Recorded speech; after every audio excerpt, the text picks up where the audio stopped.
Hello kabango! So magluluto tayo ng chicken. Ito ay kalahating chicken lang.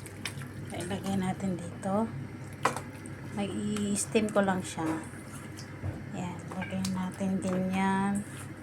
Na-marinate na ito ng oyster sauce, soy sauce, light sauce, pepper, and chicken marinade din. Nilagyan ko din. Tapos, lagyan natin ng ginger. Lagyan natin dyan, paligid natin ng ginger. Tapos, ito ay dried mushroom. So, binabad ko na kanina. I-toppings lang natin dyan. Yan. Dried mushroom to. Tapos, lagay din natin tong dried lily. Tapos, black fungus.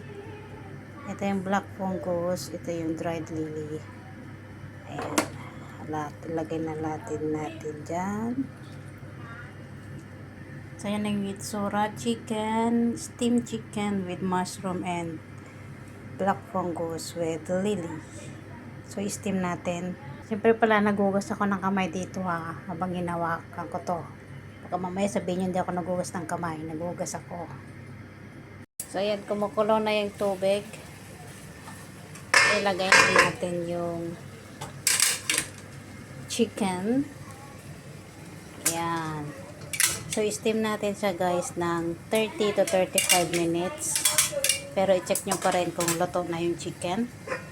Ayan, takpan natin. And wait for 30 minutes. Ayan, tapos na guys. Tapos na siya, oh.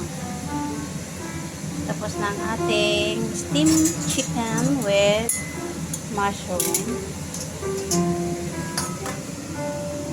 Ayan. Woo! So, okay na siya. Ayan. Tapos, lagyan natin ng spring.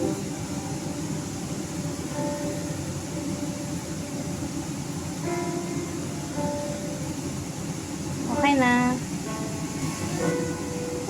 Steamed chicken with mushroom, black fungus, at saka dried lily.